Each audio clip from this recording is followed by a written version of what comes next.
بسم اللہ والسلام علی رسول اللہ۔ ایک سوال ہے ہمارے دارالفتہ میں واٹس ایپ میں میری طرف یہ آ رہا ہے کہ جب منگنی ہو جاتی ہے لڑکے اور لڑکی کی تو دیکھا یہ کیا ہے کہ پھر واپس میں یعنی گپ شپ شروع کر دیتے ہیں، واٹس ایپ کرتے ہیں، میسیجز کرتے ہیں، تحفے تحائف دیتے ہیں۔ اس حوالے سے کیا حکم ہے؟ تو یاد رکھیں منگنی یہ ایک نکاح کا وعدہ ہے، مطلب اس کے بعد نکاح ہوگا۔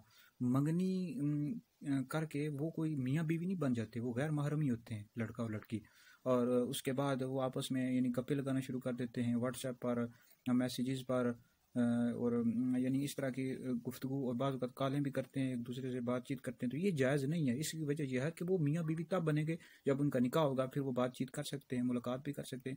تو منگنی کے بعد اس طرح بات چیت کرنا، اس طرح تحفے تحائف دینا، ایک دوسرے سے ملنا جلنا، کال پر باتیں کرنا، یہ سب جائز نہیں ہے، درست نہیں ہے۔ تو میرے والدین سے بھی گزارش ہے کہ وہ یعنی منگنی ہو جائے تو اس کے بعد فوراً نکاح کر دیں، ٹھیک ہے، تاکہ اس طرح کی چیزیں پیدا ہی نہ ہوں۔ تو بہرحال یہ ہے کہ منگنی کے بعد اس طرح کی چیزوں کا اختیار نہیں کرنا چاہیے۔ کال پر باتیں کرنا، میسیجز پر باتیں کرنا، یہ سب جائز نہیں ہے۔ تو بہرحال یہ ہے کہ نکاح کر دیں تاکہ اس کے بعد وہ میاں بیوی ہو جائیں گے، پھر وہ بے شک باتیں کریں، اور کال پر باتیں کریں، واٹس ایپ پر باتیں کریں، پھر جائز ہے، درست ہے۔